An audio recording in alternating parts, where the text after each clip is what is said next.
Okay. All right. Well, hello, everyone. Welcome to the fifth Dean's Digital Cafe of the spring 2025 term. I'm glad you could join us today. I'm your host, William Letzu, and I'm assistant professor in the Biological and Chemical Sciences Department at New York Tech. And on behalf of Dean Moore of the College of Arts and Sciences, I'd like to thank all New York Tech students, staff, faculty, alumni, and guests here for tuning into today's event. I'd like to remind everyone that today's talk is being recorded. We'll be opening the floor for a discussion at the end of the presentation, but you should feel free to enter questions or comments into the chat at any time. And stay tuned for our new Dean's Digital Cafe page on the CAS section of the New York Tech website, where you'll be able to watch recordings of today's and past events. And so before introducing our speaker, Dr. Izady, I'd like to acknowledge the land. The Long Island campus of New York Tech sits on a larger territory known as Pominoke, which was home to numerous indigenous communities, including the local tribes of the Matancox and the Merricks.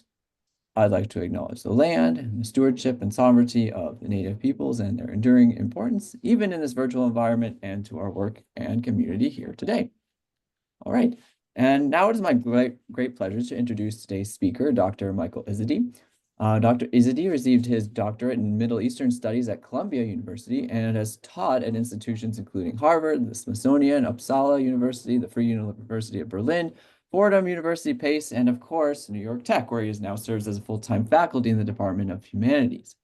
In addition to his academic post, Dr. Izady has been providing education for the U.S. and NATO military since 1997, and he's testified before 2 U.S. congressional committees and served as an advisor to the National Security Council under President George H.W. Bush.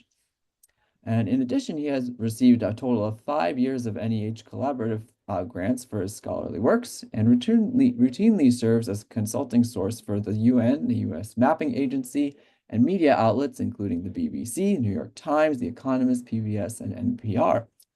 And with firsthand knowledge of the languages and cultures of 8 Middle Eastern and European countries, Dr. Izady has been able to use original sources to study the sociology, politics, and cultures of various regions throughout the world.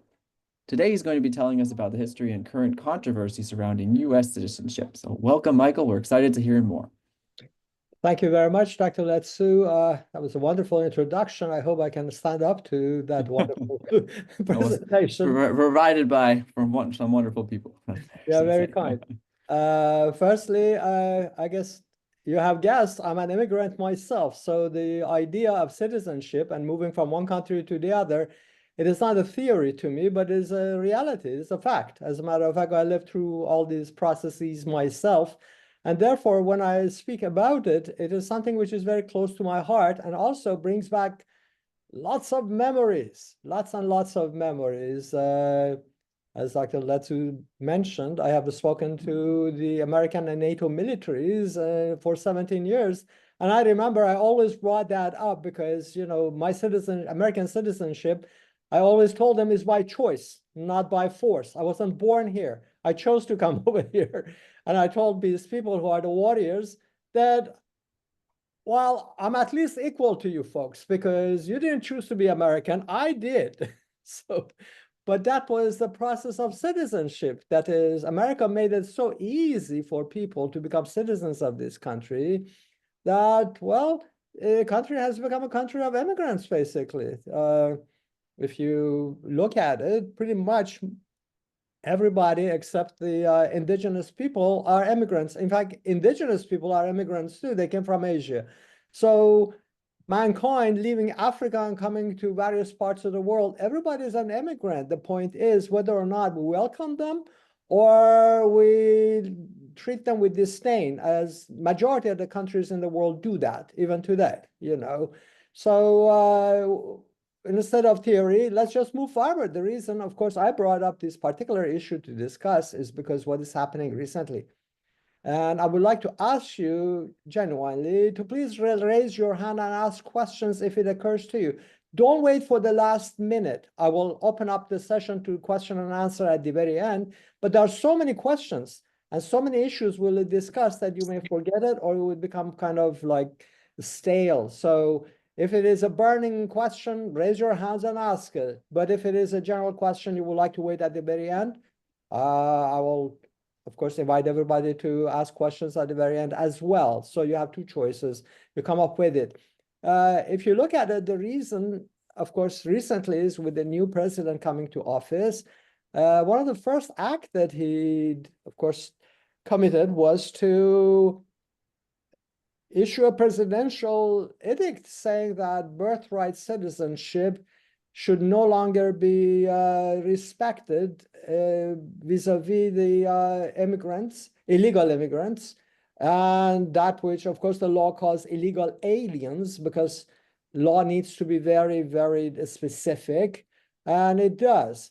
But he, of course, has dredged up the title illegal aliens, not as a legal point, but rather as a point of disdain for the foreigners. We don't use this vocabulary anymore. It's like referring to the indigenous Americans as Indians. It is kind of, anyone who uses that is intentionally means disrespect, because we know they're not from India, and of course it is wrong.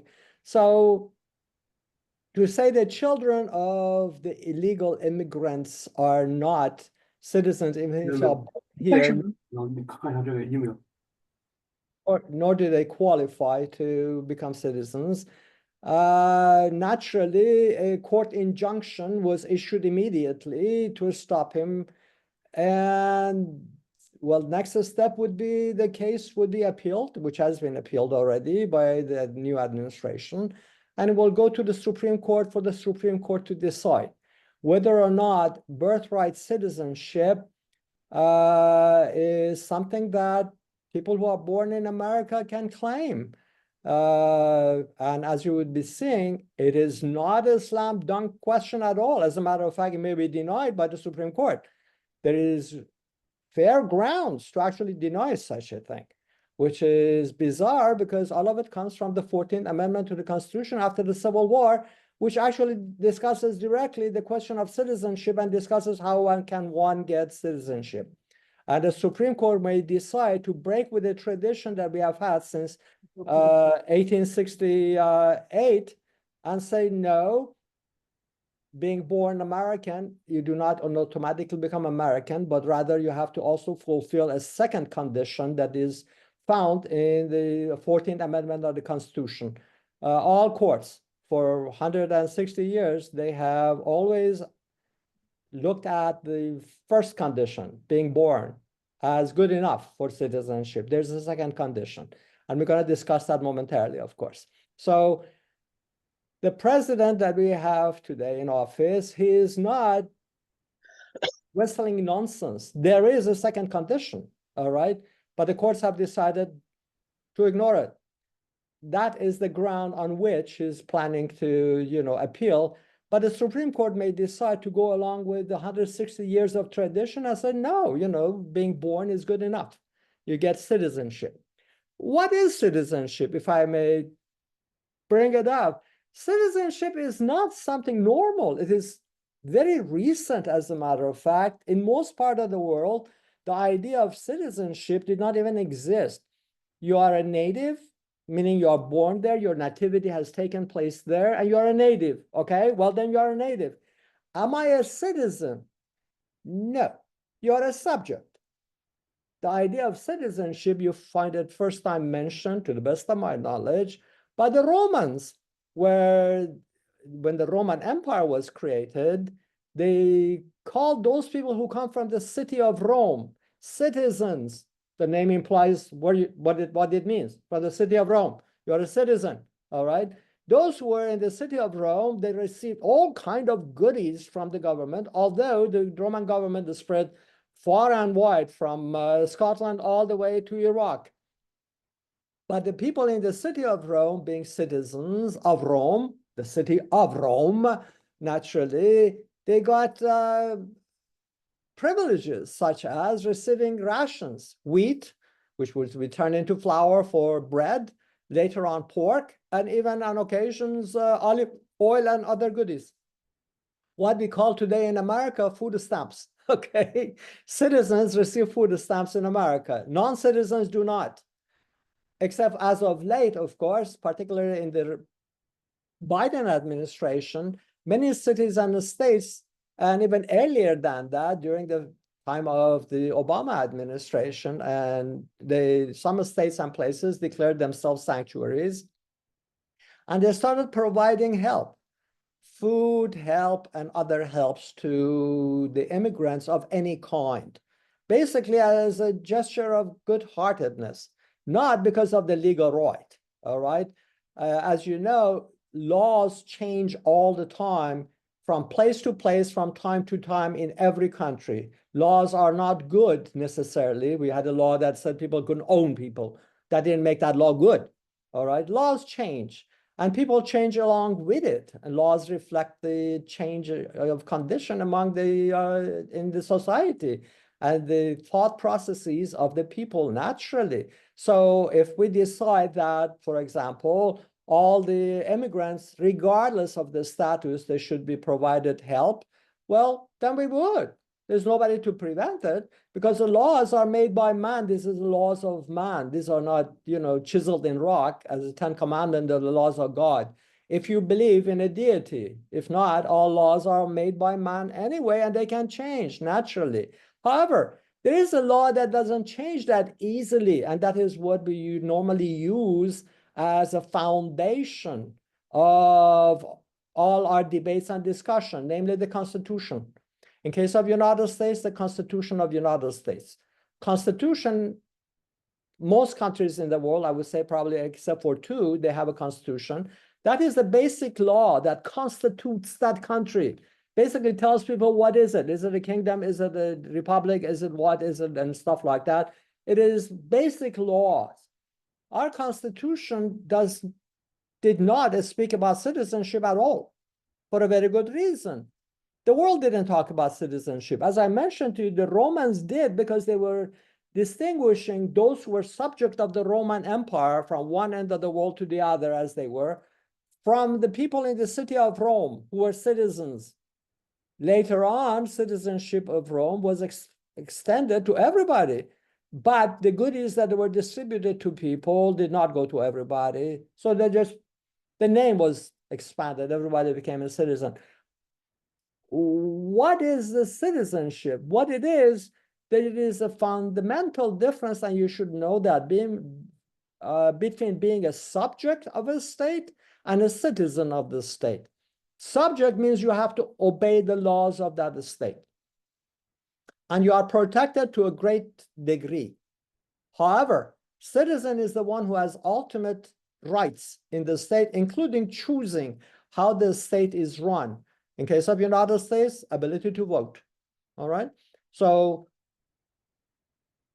people who are born in the United States today, they're born citizen unless they are, well, children of the immigrants. They're not 18 years of age, and the court will decide whether or not they would be citizens. However, as you're going to be seeing, women were not citizens of the United States at all until 1920. Nor were the indigenous Americans until 1924. They were subjects, meaning they have to obey the laws, and they will be protected to a great degree, but they cannot choose how the laws are made and how the government is made and how this country is run. They were subjects. Subjects may not even have the right to own things, such as the women in the United States until 1880s. Women could not own things. Legally, it has to be registered in the name of a man. Could be a father, could be a son, could be a brother, could be an uncle, but a man of any type. But later on, of course, 40 years before women get the right to vote and become citizens in 1920, with the 19th Amendment to the Constitution, women did not even have the right to own things. So subjects, the law defines what the privileges of a subject are. Citizens, on the other hand, they have all the rights. Presumably, that's why citizenship is very difficult to obtain around the world. Some countries make it easier altogether, all right? I have a map for you I got from the Library of Congress, as a matter of fact, because this is a voice of American government, basically, to the best of my knowledge, because it's the Library of Congress, the law library of the Library of Congress, and you have it right below you. If you look at it, purple are the countries that people get citizenship by birthright. United States included for the time being, until 2 months ago when he was sued by the new president, and the Supreme Court will decide, naturally. On the other hand, overwhelming majority of the people in the world, they live in countries that birth does not give you citizenship. Bloodline gives you citizenship. Namely, pardon me, I misspelled the bloodline over there, just put them in one word. Bloodline as one single thing is that you have been a German, therefore you are a German. Doesn't matter where you are. You could be a German born and raised in Russia, in Kazakhstan, in anywhere. But the laws in Germany, for example, it gives you the right as a German. If you can prove one of the parents was German, your bloodline is German, you automatically become a German citizen. So after the unification of Germany, millions of people from Eastern Europe and the Soviet Union came to Germany as Germans.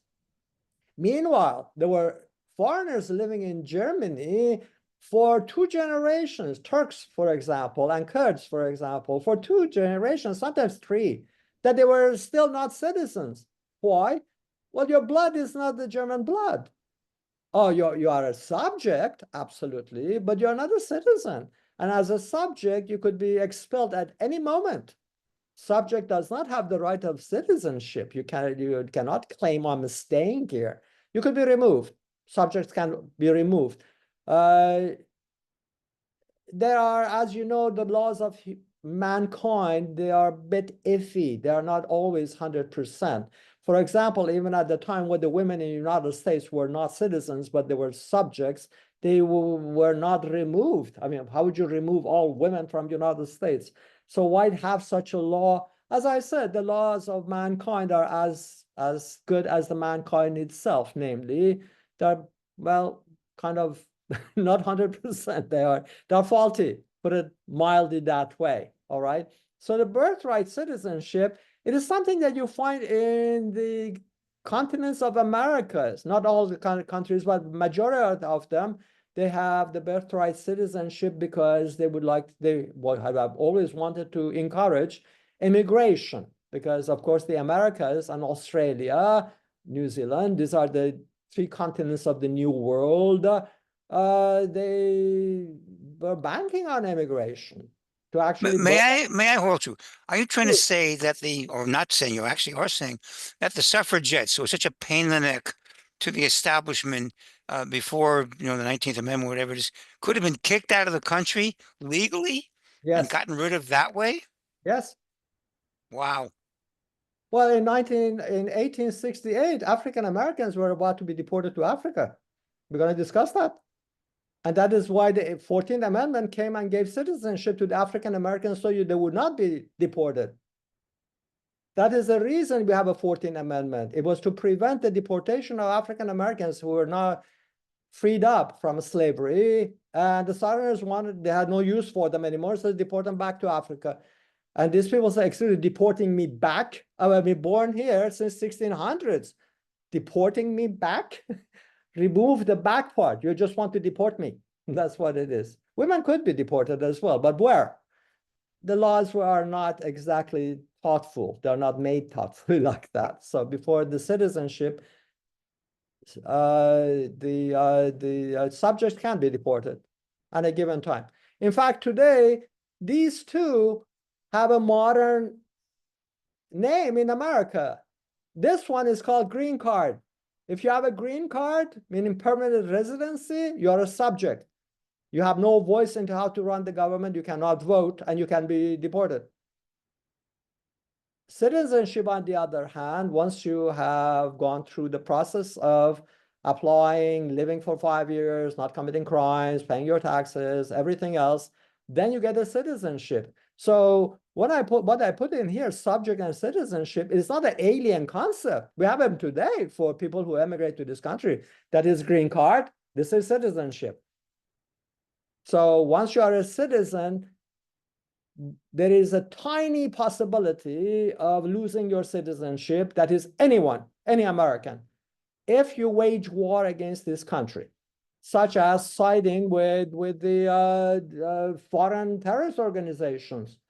You can lose your citizenship Absolutely. There's that is citizenship is not 100%. We got that again from the Romans, that a person who was born and raised in Rome and was getting all these goodies and food and stuff like that could lose citizenship. Most famously, of course, Cicero, the great philosopher, he lost his citizenship before he was killed. Murdered actually, but he lost his citizenship. Seneca also lost his citizenship. So two famous philosophers of the Roman time, we know they lost their citizenship, and that is embedded in American law. Citizenship can be removed, but it's very, very difficult to do that. If I may go forward. So bloodline citizenship is what you find around the world. Birthright is a privilege. Some countries actually give it to other people in order to encourage them to emigrate. That is, come here. You may be a naturalized citizens. In America, you could be naturalized citizens, that is, citizenship is awarded to you, although you're not born here, but you apply, like yours truly. I'm a naturalized citizen. What's the difference between a naturalized citizen and a born citizen? I cannot become the president of the United States. That is the only time that such a thing is actually mentioned in the Constitution. It doesn't mention the word citizen. It does mention that the president of the country should be born in the United States, except those who were there when the Constitution was being written down, because that would, of course, exclude George Washington and all our presidents all the way to Andrew Jackson. They were all born British, naturally, because this country was part of Britain. All right. So, but they have to make an exception. Laws need to do that because laws of mankind are not waterproof. None of them are, as a matter of fact, if I may go forward. Okay. So here it is, what the Constitution of the United States actually says about citizenship. All right. Among the 18 so-called enumerated powers of Congress, if you don't know what that is, Constitution of the United States actually lists in the first article of the Constitution the powers of Congress and defines Congress how it should be. But it lists 18 powers that Congress has. Together, they are known as the 18 enumerated powers because number 1, number 2, number 3, all the way to number 18, they have been listed. So we have them. Among them, the number 4 of the enumerated power is to establish a uniform rule of naturalization, which is lovely, which means someone who comes here and then born in a foreign country, you could actually be naturalized and become a citizen. That is, we change your nature from a German or a French or a Swede to become an American. We naturalize you, right? So we change your nature to become a new person. What it is, by changing your nature means you cut all the ties that you had to the previous country, all right? And this is, of course, the U.S. Constitution, Article 2, Section 1, Clause 2. No person except a natural-born citizen, now it mentioned that, shall be eligible to the office of the president. That's the only time that is mentioned, one who is born in here, naturally born, can be president. After that, you cannot. But when it comes to actually becoming a citizen, there is no mention of the word itself. It's called naturalization only. That is all there is. Congress shall decide what the rules of naturalization are. So you cannot go to the Constitution looking for it. You have to go to the statutes of Congress and the laws that are made by Congress and signed up by the presidents, of course, of the United States to see what the rules are, except for the 14th Amendment to the Constitution that came in as, of course, Dr. Silverstein asked about it, and I expanded on it. It was to save the African Americans from deportation. All right, if I may move forward. All right, just going chronologically, the Third Congress's statute of, if I may go backward, of 1795. George Washington is in office, okay? And this is Congress deciding on naturalization. How can one become naturalized citizen of the United States or naturalized? Even the word citizen not often used, just naturalized. Any alien being a free white person, we borrowed that directly from the English law. It's the English law that awards naturalization, very hard actually, the common practice in Britain, to people who must be white.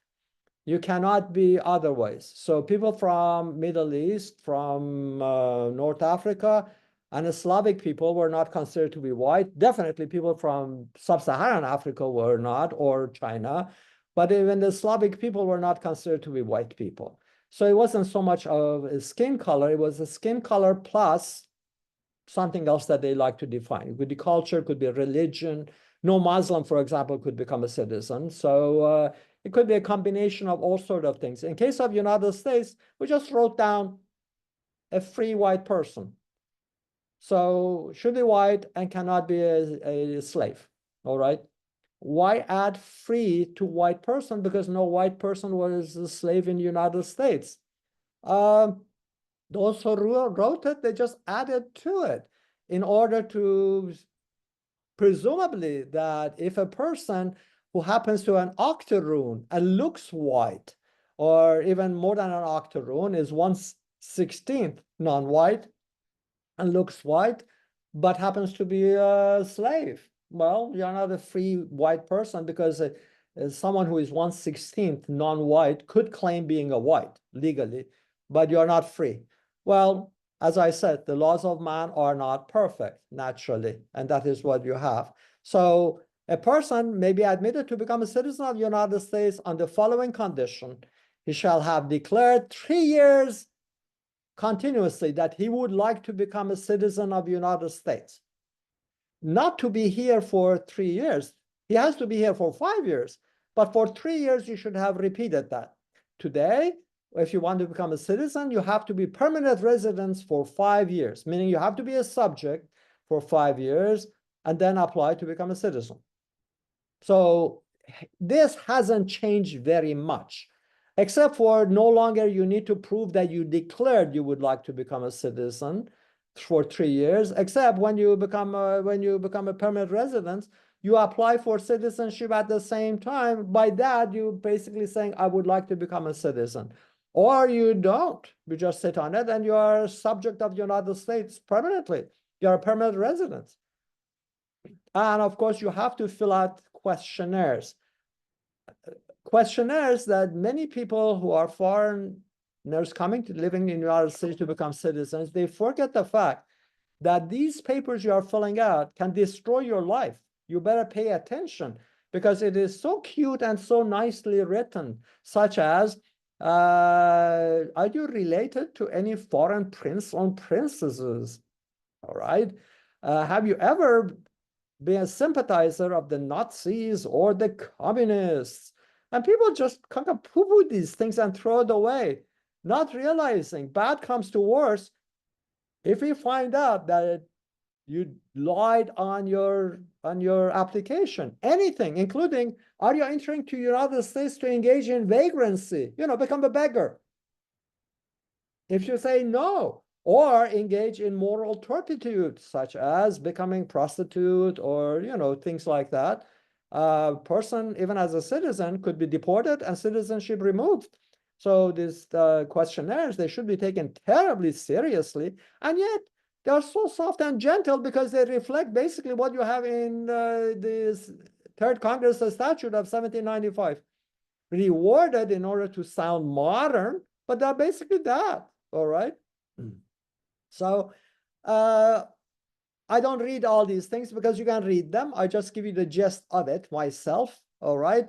The 5 years, of course, under the jurisdiction of United States, this is a key. This is a key. Please pay attention to this. This is because you find it also in the 14th Amendment to the Constitution of the United States, and that which President Trump today would like to sue and remove the automatic birthright citizenship, because you find that in 1797 as well. He has raised under the jurisdiction of this of the United States for 5 years. That is, his argument is people who are refugee from the law, the illegal immigrants, they have not been under the jurisdiction of the United States government because they are refugee from the law. Naturally, they do not deserve to become a citizen. They do not actually qualify to be citizens. Supreme Court is going to decide, actually. People who are refugee from the law but lived in this country and their children, because of they themselves not qualifying and their children, would they qualify to become citizens because they are not under the jurisdiction of the government of the United States? You find that in 1795, you find it in 1868 and the 14th Amendment. Both mention the jurisdiction of the United States. Two conditions: being born here and under the jurisdiction of the government of the United States, not one condition. Birthright is fine and dandy, but I'm going to discuss why the 14th Amendment has it. It is not the same reason of the statute of 1795, if I may go forward. The reason is what I'm sorry I bring this up, but it is horrible, a blot on the history and the people of the United States. But we have to, because the 14th Amendment is to address this specific thing. There was a Supreme Court case. The gentleman by name Dred Scott, you see the picture of him on the right-hand side, all right? Went to the Supreme Court, Dred Scott versus Sanford, and Supreme Court actually misspelled this name, Sanford. Never mind that. But Justice Roger Taney is presiding as the Chief Justice of the Supreme Court.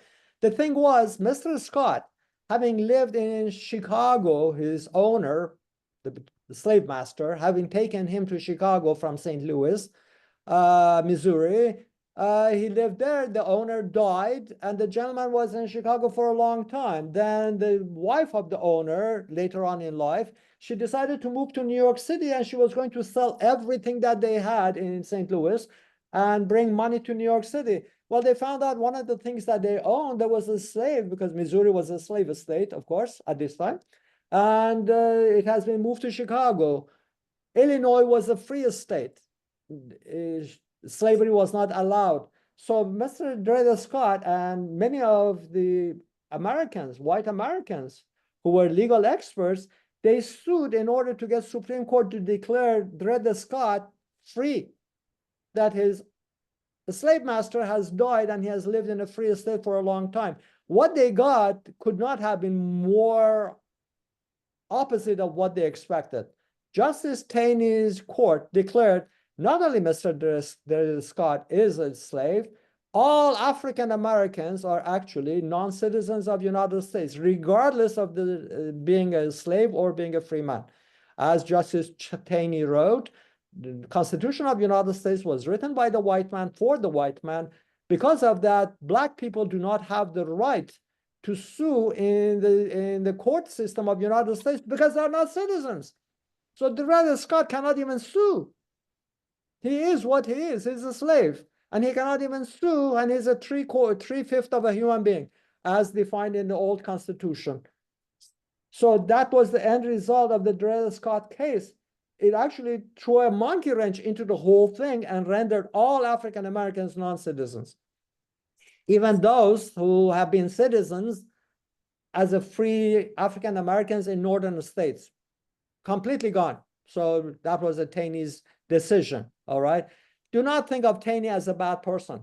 He was rather a very honorable gentleman. What he was trying to do was force the Congress to change the Constitution. Constitution allowed for slavery, change this bloody Constitution.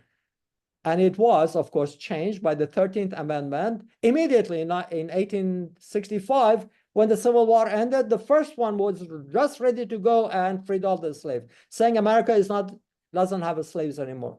That's it. Do that little thing, change the Constitution, because as the Constitution stands now, African Americans are not citizens and they are nothing else. So if I may go forward. Yes, I'm sorry. Ms. Gold, Dr. Golden, did you have a question? I thought I saw your hands. Let's go actually and look at the 14th Amendment. 14th Amendment, of course, passes in 1868, 5 years after the Civil War. The 13th Amendment, immediately after the Civil War in 1865, freeing up the slaves. Then came the question, now that African Americans are no longer slaves, what use do we have for them here? So a lot of voices were coming up, Democratic Party in the South particularly, to deport African Americans to Africa. It was a Republican Party. If you don't know, Republican Party originally was very different than we have it today. It was a reverse role, actually. It was the Democrats, particularly, that were pro-slavery, particularly in the South. Republican Party had just come into office with the election of Abraham Lincoln, the first Republican president, and of course was very much pro-African Americans for a very good reason. They wanted the vote of the African Americans. So the question now arises immediately, which was, if African Americans are deported, who in the South would possibly vote for the Republican Party? Nobody. Well, then in order to prevent the deportation of all the African Americans to Africa, and for the sake of the Republican Party, award citizenship. And the 14th Amendment, as you know it, 14th Amendment is a bunch of amendments combined in one. It's an omnibus amendment. It's not one amendment. One section, the section 1, is this: all persons born or naturalized in the United States, and please pay attention, and subject to the jurisdiction thereof, the second condition, are citizens. You go back to the, of course, what we just saw in here it is, 1795, same thing, jurisdiction of the United States government. You find that in the 14th Amendment as well. But it has a different reason being in the 14th Amendment. Why? It excludes indigenous Americans. Indigenous Americans living on the reservations that were not under the jurisdiction of the American government, nor a citizen. Therefore, the 14th Amendment makes African Americans citizen, but excludes indigenous Americans, what they called Indian Americans in those days. So there is a reason in there, actually, for it, originally. And it is still in the Constitution. 2 requirements, not one: birth and being under the effective jurisdiction of the government of the United States. Originally put in there to address 2 groups of people, African Americans and indigenous Americans. Today is a whole different ballgame altogether, naturally, all right? And by the way, Supreme Court in 1875 confirmed that women are not included in that. Women who are born here are not citizens, they're just subjects. I know, isn't that horrible? That is a case, Minor versus Aberset, all right? Women are subjects, but not citizens, all right? In fact, at this time, African-American men had more rights than women of any kind, because women were not citizens, they were subjects. And of course, we go forward to that, all right? So here it is, of course, the 14th Amendment, we did discuss that, all right, of the section of the 14th Amendment. You have to have in mind that people do not necessarily become citizens by birth unless they are under the direct jurisdiction of the United States government. And those who are under the jurisdiction of the United States government but happen to be children of the diplomats, they are not citizens. Because diplomats technically are not under the jurisdiction of the American government, and they're under the jurisdiction of their own government, which they represent. Have that in mind, because this was used later on against this gentleman in 1898. Mr. Wong, of course, was declared as a non-citizen because his parents immigrated to the United States. But the Supreme Court says, no, his parents are not diplomats, and he has been born in America, and he has been under the effective jurisdiction of the American government because his parents are not diplomats. Therefore, Mr. Wang is a citizen, a full-blooded citizen. So Mr. Wang, although he didn't look very much like other Americans from the West Coast, did not fall foul of the Asian Exclusion Act of Congress that excluded all Asians from immigrating to the United States. All right. To United States, the mainland, Asians could continue emigrating to Hawaii, which they did. And as you know, today, more than half the population of Hawaii are Japanese. At the time of Pearl Harbor bombing, 3/4 of the population were Japanese. But it was a territory of the United States, not the state. So Asian Exclusion Act were applied only to the 48, not to territories like Alaska and Hawaii at that time. But the gentleman was declared by the Supreme Court to be a citizen of the United States because his parents are not diplomats, all right? Women finally became citizens of the United States by the 19th Amendment that was proposed in 1919, a year you can never forget. 19th Amendment, 1919 is all 19, but it was ratified by the necessary number of states in 1920. I always call it the 19th Amendment of 1919 because people never would forget it. And of course, giving the right to women to vote was awarding women with citizenship. People people forget that. Women got the right to vote. Well, that is wonderful and that is very important. But women became citizens. Oh, that is even more important, but it's never mentioned. In fact, even at the time, the suffragettes, they were talking about only the right to vote, not realizing not only you get the right to vote, you also become citizens, full citizens. You cannot be deported no longer unless you wage war on the United States. Prior to this, you could be deported. As Dr. Silverstein asked, yes, you could be deported. The problem was, where do we deport you? But they could. Getting the right to vote came with citizenship at the same time, all right? Now you have African Americans being citizens, men and women, because now the white women have become citizens, but not the indigenous people. I'm sorry, I have a special feeling for indigenous Americans because when I came to the United States, I lived in Kansas. And I lived next to reservations, and I had my most wonderful people who invited me to dinner all the time. And friends and everybody were African. They were indigenous Americans. They were all deported from the Midwest, upper eastern Midwest, from Ohio, Indiana, and the others, and they ended up in Kansas. But whenever I speak about them, my heart comes to my throat. It is very sad for me. But these people did not have the right. It is a blot of shame on the American history, what we have done to the indigenous Americans. Basically exterminated them. There are very few left. There are about less than 200,000 pure blood indigenous Americans left. But they were not citizens. Not at all. They were not under the effective jurisdiction of the American government. That was the reason for non-citizenship.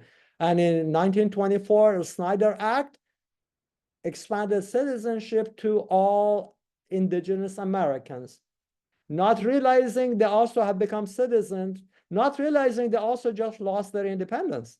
So they celebrate this. It is a matter of celebration, but you just lost your independence as well. Some territories like the Mohawks in upstate New York. I also lived in Syracuse, New York. I've lived for a very long time in Syracuse. Mohawks actually printed their own passport. They had American passport, but they had a Mohawk passport saying we are independent nations. And a lot of people bought Mohawk passports. I don't know what would you do with it, but you cannot travel with a Mohawk passport. But since 1924, indigenous American passports is no longer really a passport because they have an American passport. They are citizens. So on one hand, it is a wonderful thing. You get the right to vote and you become a citizen. On the other hand, you lose your independence. So take your pick, whichever you like. To lament or to laugh, it is up to you because it is a sword of Damocles. It cuts on both sides or is good on both sides if you want it that way. Meanwhile, some American citizens could be put in concentration camps during the war by saying that there is a war going on, and of course, national security is important. That which President Trump just invoked. We are at war with foreign terrorists, like who? Like the drug cartels. So invoking the War Act and war powers, president has the right to deport people en masse, as a matter of fact. It can. It's a War Power Act. And going back to the Alien Enemies Act of the 1790s, when George Washington was still in office. It has been revoked regularly. Don't think that. Alien Enemies Act of 1798 was invoked during the First and the Second World War to incarcerate Germans and the Italian citizens of the United States. You have heard much about the Japanese incarceration in the Second World War. Nobody talks about the incarceration of Germans and the Italians. But a big issue has been made about the Japanese. Well, I'm sure we should make a big issue because it's a horrible thing. But I would like to add more to the big issue of the Japanese, also the big issue of German and Italian immigrants and citizens, naturalized citizens, who ended up, of course, in the First World War and in the Second World War here in camps. All right? We do not talk about these things naturally. So, but we do talk about this one because the numbers were larger. Japanese, I mean, the Germans and the Italians together, about 30,000 of them were put in camps in various times. Some of them were released early on, as a matter of fact, particularly Italians, but not the Japanese. Large number of Japanese were put, of course, in the concentration camps. We don't call it that. We call it detention camps, if you want to. It was. People were not being tortured, were not being shoved into ovens or anything else. They had their own newspapers. Actually, they published it on camp. They had food celebration. They had festivals and stuff like that. But they were all Japanese living on the West Coast, not any parts of other parts of United States, nor Hawaii. If you remove Japanese from Hawaii to put them in camp, that is 3/4 of the population in 1940s. You cannot do that. So only on the West Coast, because government FDR said that it is possible we get invaded by the Japanese on the West Coast of the United States. So we are going to put these people in camps, including American-born citizens. Those of you who are Star Trek buffs, there is the Lieutenant Sulu on the original Star Trek that is a navigation officer. He actually, as a young boy, he ended up in a camp. Mr. Takai, that is his real last name, ended up in a camp. I invited him to come and speak to my students in class, but he excused himself on the grounds of being too old and incapable of moving from West Coast to East Coast. Understandable.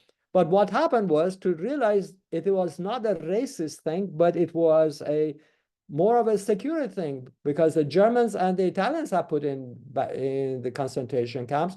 Another Japanese, actually, Ms. Endo also had been put in camps, but he sued to the Supreme Court on the same day of Korematsu versus United States. The other case was also decided by the Supreme Court, ex-party Endo, and said that Endo is a citizen, and government has shown no reason whatsoever that she's a danger because she's not from California. She cannot be put in a concentration camp. She's in a detention camp, if you want, with the other Japanese. So she was released, naturally. So if you were Japanese from other places, not on the West Coast of the continental United States, and you were citizens, your citizenship was respected. In fact, large number of Japanese were recruited to the military and fought in the Second World War, including being translators and everything else, naturally going forward.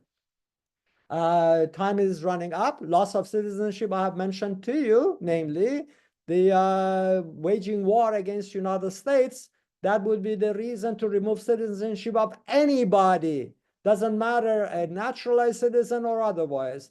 And it has been invoked recently during the time of President George Bush Jr. administration. Actually, several people from Yemen, including Mr. Awlaki, which of course the US Air Force later on killed him by a drone bombing. He was born and raised in Texas, as a matter of fact, U.S. citizen by reason of birth, but citizenship was removed from him before the military killed him, actually, namely that he's a enemy combatant. He has sided with the enemy. On that note, I have to stop, and you have 10 minutes left. If you wish to ask me a question, I would be delighted to answer. Sorry for talking so much. Thank you, Michael, for the great talk. Yes, please, we have open up the audience, the floor for questions from the audience. If you have any, I do have a question. please. As a first generation American of naturalized parents from Haiti, I have a Okay. profound appreciation for America, and I take my being American so important. I'm actually homeschooling my 3 kids, and I look to you in your wisdom to guide me on how to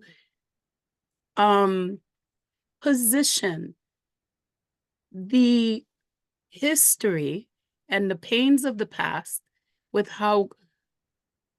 where we are and how far we've come, and that psychology, because no matter how I may guide them, the winds of the world and the negativity can erase what I'm trying to forge. So if there's any books or guidance that you could provide to me to generate the next citizens of in a patriotic way, I'd appreciate it. It would be my honor, madam. First thing is that we all have to do this because I'm an immigrant myself, not to apply today's standards to the actions of the people in the time past, because they had different standards altogether. I grew up with cigarettes in my mouth. They used to bring in a hospital. Actually, the nurses would bring containers full of cigarettes and ask us to choose. I damaged my back very badly. I was 18 years old. I went to a hospital and the nurses were passing cigarettes around. Can you imagine that today? Well, people have different standards. That's what it is. That is like a minor thing in speaking about cigarettes, but people like their idea about the slavery, the idea about immigrants have changed. We have changed. So what people believed in the time of past is not the same what we believe today. To say, like, for example, George Washington had slaves. Yes, he did. In those days, it was another form of having labors.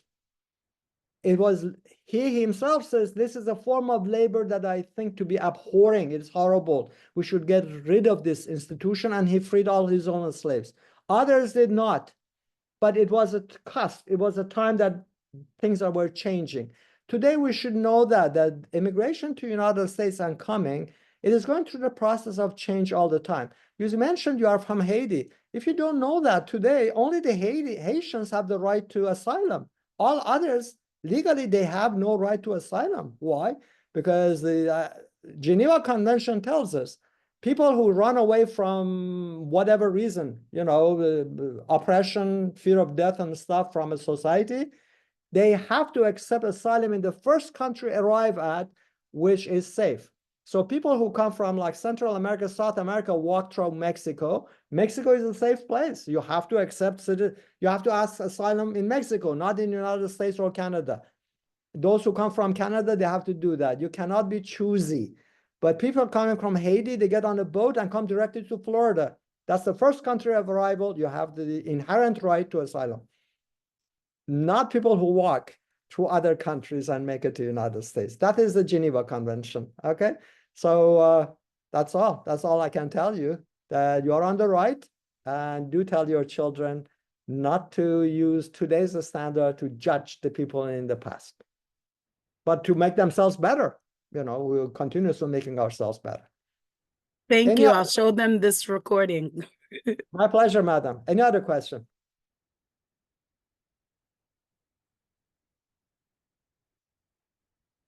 Well, you can always email me and ask question. If I may go back very quickly, there you go at the bottom, that is my email. Very easy. My first name, initial, last name, Izady at NYIT. How could you go wrong? I have no numbers or anything in it because no one has a last name like that. Right. Well, again, thank you again, Michael. It was a great talk. And Thank you yes, very we much. will be trying to put recordings available, and I will make sure that there's announcements that go out when they are. So again, thank you all, and thank you for joining us today. And please join us again actually next week when Professor Nicole Kalmaradin from the Department of Psychology and Counseling will be telling us about how fun and games can make for effective teaching. So take care, everyone, and have a great rest of your day. Thank you very much. Thank you.